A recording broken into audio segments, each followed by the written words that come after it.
ketika kita berniat untuk mengakses energi semesta yang disebut perewangan tadi menggunakan manikem, Anda topo kungkum 4 hari 4 Muharram ben iso duwe ajian netro daono, ajian rengga gunung, ajian grincing wesi. Nah, ketika Anda bisa mengambil itu sangat mengganggu. Ketika itu suatu ketika Anda harus mengembalikan di anak cucu Anda, karena itu mengganggu keseimbangan alam. Lah ilmu kasunyatan itu yang turut andil hamumayu hayuning bawono.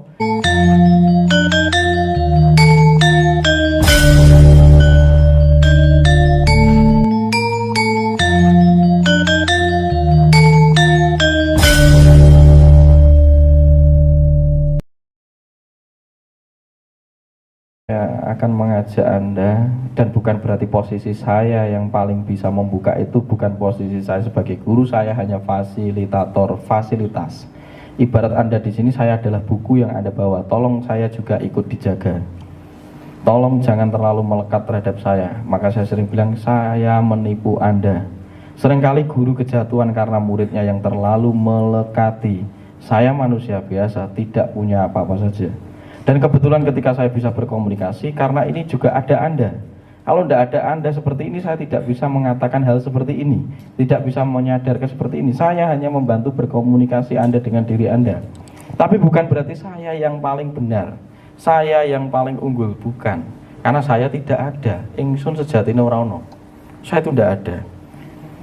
Jadi ketika Anda melihat Mas Tunjung, Anda itu hanya melihat bayangan saya. Dan itu bukan saya. Ketika Anda melekat kepada saya, tidak sesuai idealitas Anda pasti kecewa suatu hari. Anda pasti kecewa. Jadi melihatlah karena Anda benar-benar melihat, bukan karena Anda ingin melihat. Kalau ingin melihat nanti akan mengikat, melekat. Ini jadi masalah. Ini jadi masalah. Jadi akhirnya kiai atau ustadz bertindak manusiawi, waduh, dijudge. Waduh, guruku dijat, itu Anda yang bermasalah, bukan posisi dia. Nah, dia manusia biasa kok, berpotensi mengalami tindakan-tindakan desarmonis ya biasa, manusia biasa itu tidak ada yang sempurna. Nah, bahwa jiwa turun dari alam kayangan Jawoto ketika masuk di dalam tubuh kita saat ini, yang kita pakai bareng-bareng ini, itu juga memiliki dinamika yang luar biasa untuk berpotensi jatuh, berpotensi lemah. Jadi harap dimaklumi, harap disadari. Nanti saya akan memetakan tentang 10 dasasila yang akan memungkinkan terbentuk di dalam diri Anda ketika Anda rutin melakukan kundalini sakti dan samadhi, atau berkultivasi meningkatkan taraf eling lan waspada atau sadaran. Jadi ini pengayaan yang selama ini saya ajak Anda untuk kembali melihat diri Anda dari perspektif kesadaran tubuh. Kita ajak struktur kimiawi kita, sel kita untuk latihan bareng-bareng menjadi awas eling agar tangguh, tagon, trengginas, kuat waras akas awas. Nah, ini kita gunakan sarana prasarana ini untuk membangun hamumayu hayuning bawono, keselarasan jagat raya, karena kita adalah partisipan atas keberadaan jagat raya ini. Jadi ibarat tempat seperti ini, bumi ini adalah fasilitas termasuk tubuh kita. Ini aksesoris dari hidup, nanti dijaga bareng-bareng. Jagat alit dijaga, jagat besar juga terjaga. Dan sekali lagi tadi membahas soal Mbak Utu bilang kundalini sakti itu bukan mencari apa tadi, kesaktian, hal-hal yang bersifat laduni, hal-hal yang bersifat karomah, hal-hal yang bersifat joyo kasantikan, kadigdayan, pejijatan, apalah yang Anda sebut perewangan atau apa, silahkan Anda menyebut itu. Jadi gini, sejauh pemahaman saya bahwa kita memiliki perangkat-perangkat yang canggih.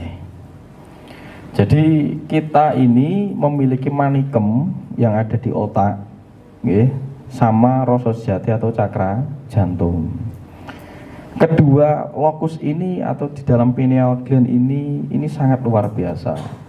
Kita bisa menjadi sang pencipta tadi. Kalau kita menguatkan energi cipta, kita bisa mengakses apapun saja di luar diri kita. atau menarik apapun saja di luar diri kita. Tapi itu memiliki konsekuensi yang sangat berat karena mampu merusak kesetimbangan alam. Contoh wong nerang udan, ya, itu sangat mengganggu kesetimbangan alam. Tapi kan mungguhe manusia, menurut manusia itu baik karena hajatannya lancar, egonya tadi loh, hajatannya lancar, dimulyake wong-wong sak kiwa tengene gitu kan, dia dipuja-puja, akhirnya wah dan eram akhirnya.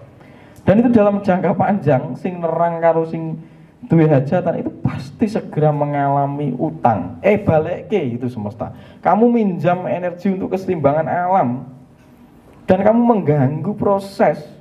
Ada cacing yang bodoh ditetaskan telurnya dalam 1 detik, terus kamu hentikan. Bayangkan itu ketika kembali akhir, terus bareng ngono bar dirabekne anaknya pegatan, anaknya cerai 1 bulan atau setahun kemudian. Akhirnya duh piye iki lah perkara itu. Akhirnya energi cerai itu dikembalikan untuk menggalikan struktur alam. Jadi saya ini diwarisi guru saya, unen-unene Aji Poncosono ada, Aji Rengka Gunung ada, neng gak boleh dipakai, ternyata kuwi dosa, ternyata itu mengganggu kesetimbangan alam. Tak catat itu semua hanya untuk sekedar pengayaan kasanah magis leluhur saya, tapi nggak tak lakoni karena ilmu yang saya cari adalah ilmu kasampurnan ini. Tadi udah tak bilang, menungso itu ditempati urip, lahir, loro, seneng, sandang, pangan, papan, susah, mati. Ya harus diikuti ritme itu. Tapi wong ki karepe moh loro, kalau sakit ya ndak apa-apa, tapi bukan terus-terusan.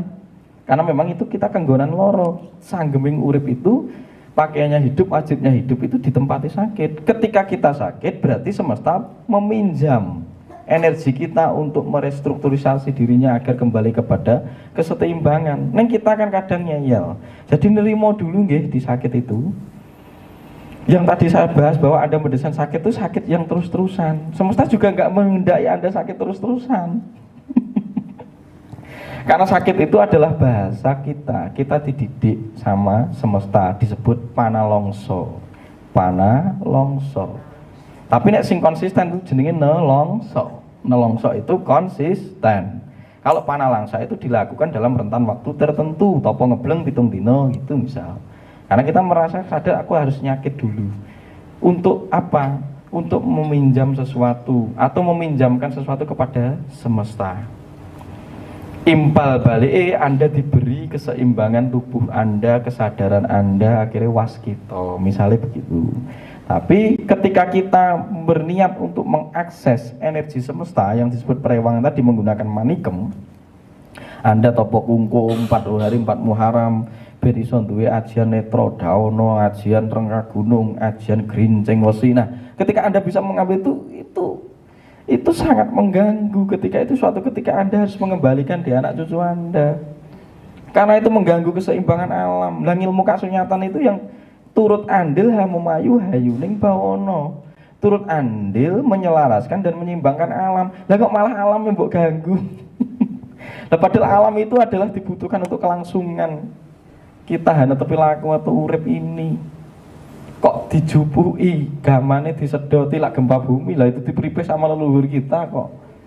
Wah, dapat batu merah delima saya dari gunung bla bla bla bla. Lah kok kamu itu merasa dirimu lebih bahagia mendapat itu, mengganggu, nanti gunungnya meledos itu.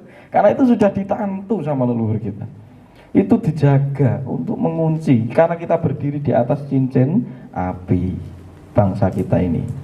Nek gawe keris yo ning empu kayak ning Mas Anton kayak itu. Ojo ngambil di tempat-tempat seperti itu. Itu jatah Anda. Tuh. Jadi kenapa saya tidak melayakkan energi mengambil ilmu itu? Karena itu tidak bisa kita pakai dalam kondisi berskala atau konstan dan konsisten, tidak bisa. Itu mengambil energi semesta dan itu sangat mengganggu kesetimbangan jagat dewa batara atau alam kita. Jadi ilmu yang saya ajarkan ilmu kasampurnan, ilmu memayu hayuning bawono, ilmu sangkan paraning dumadi. Karena kita itu turut menjadi partisipan atas geraknya dumadi atau jagat ini. Kalau Anda mau cari yang sakti-sakti, tidak ada di saya, dan saya tidak akan memberi itu, karena itu justru mengganggu kelangsungan hidup ini. Tapi nek pengen ngerteni saja boleh. Jadi ada topone nanti kalau misalnya Ajian Netro Daono itu tidur di cungkup kuburan, kepalanya di bawah, kakinya di atas, disumeti lilin. Ada semua lakunya, tak cateti semua. Neng kira-kira aku ya wegah. Zaman saiki penak apa-apa nek kok dadak nglakoni soro gitu. Jadi itu ilmu itu atau katiasan atau laduni itu biasanya hanya bisa terjadi saat kita kepepet, saat kita berhadapan dengan sesuatu yang genting. Itu biasanya tedas sendiri, tajam sendiri. Kalau kita menggunakan ilmu kasampurnan ini, itu juga akan hadir sendiri. Dan itu tidak bisa disaksikan oleh manusia biasa. Makanya guru-guru zaman dulu itu dianggap wadi. Karena ketika dia memperlihatkan karomahnya dan dilihat muridnya yang belum siap, murid akan belok ke situ, seneng cari yang itu daripada yang mutiara bertahta tadi. Akhirnya kalau ini dipelajari banyak orang, aduh, terganggu alam kita ini. Alam kita ini terganggu. Cuacanya terganggu. Kudune tiga tadi rendengi luwih cepet dan lain sebagainya. Guncangan tsunami, gempa bumi, macam-macam banget. Jadi semenjak saya mengetahui itu, saya memilih untuk meletakkan ajian-ajian Kadigdayan itu, karena itu disebut perewangan. Itu bukan perewangan makhluk halus dan lain sebagainya, tidak, itu mengambil energi semesta itu. Anda itu harus mengakses energi di dalam diri Anda sendiri, bahkan untuk menyelaraskan semesta, bukan terus meminjam dari semesta terus tidak kamu kembalikan. Nah, akhirnya nanti dijaluk toh untuk melanjutkan proses kesetimbangan itu suatu ketika diminta itu.